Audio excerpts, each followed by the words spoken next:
All right, guys. So tonight's set of notes is the last years of the Civil War, and we're gonna. We've been talking about some of the major important battles, starting with the First Battle of Bull Run or First Manassas, and some early Confederate victories, and then General Lee's several attempts at invading the North. First, push or turn back at Antietam, the bloodiest day, and then again at Gettysburg, which ended up being the high tide of the Confederacy. We've also looked at the Siege of Vicksburg and how Grant was able to complete the Union's conquest, basically, of the Mississippi River, cutting the Confederacy in half. And so these last years of the Civil War is how the Union tried to complete this Anaconda Plan.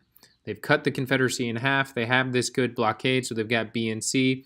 What about the A, the attack and capture Richmond? So in March 1864, Ulysses S. Grant, who had been the general in the West, was appointed to lead the Northern armies. And he went to Virginia to try and achieve the A of the Anaconda Plan, attack and capture Richmond. And so there was heavy fighting in Virginia in the spring and summer of 1864, particularly around Fredericksburg and Richmond. Grant was appointed by Abraham Lincoln to be the head of the Union Army, and he had a different strategy. Grant, unlike other Northern generals who preceded him, continued to attack despite suffering heavy losses. He knew that he could suffer more casualties in any one battle, but because he had more men and more resources, he could continue to press forward, and it would force General Lee and the Confederate Army to retreat. In June 1864, he began the siege of Petersburg with the goal of cutting off food supplies to Richmond. Also, in this time in 1864, the Union Army begins a new policy of total war, with the goal of convincing Southerners that there really is no hope. They need to give up the fight. And so what the Northern armies would do, particularly in Georgia and the Carolinas, was they made civilians the targets. Not so much attacking and killing civilians themselves, but instead attacking their property, attacking farms, railroads, things that made the Southern economy work. This was most famous with General Sherman and his March to the Sea, in which he started in Atlanta and worked his way through Georgia, capturing and destroying towns and villages and farms along the way, then worked his way through South Carolina and up into North Carolina.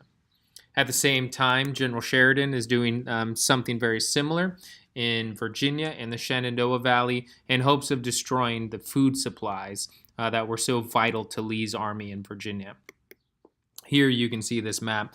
This is Sherman's march from Atlanta down through central Georgia into Savannah, getting to the sea, and then he worked his way up through South Carolina and into North Carolina. And you can imagine just all along this yellow route, he's destroying farms, he's tearing up railroads, making things very, very difficult for the Confederacy to continue.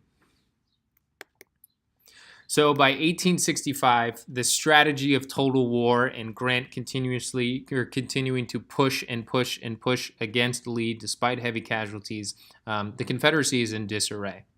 The Confederate government is forced to abandon Richmond because the Confederate States just had run out of resources.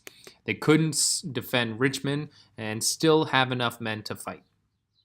Lee's army was basically out of food. Lee's plan at this point, he knew he had like one last chance, and he wanted to get extra food and meet up with another Confederate army that was in North Carolina. However, as he tried working his way and getting these supplies, they just never came. And so he was forced at this point to give up. He just couldn't force his men to continue to go into the field in the condition that they were in. They've been fighting a losing battle now for a couple years, and we're just out of supplies, out of food, and there was no hope of victory. So Lee and Grant meet at Appomattox Courthouse, Virginia, and the house of Wilmer McLean. If you remember Wilmer McLean, it was on his farm in Manassas, Virginia, that the first Battle of Bull Run, or the Battle of Manassas, was fought. And so it's in his parlor in Appomattox Courthouse, Virginia, that the war is ended. And after Lee surrenders, the other Confederate armies that are in other parts give up as well, and the war was effectively over.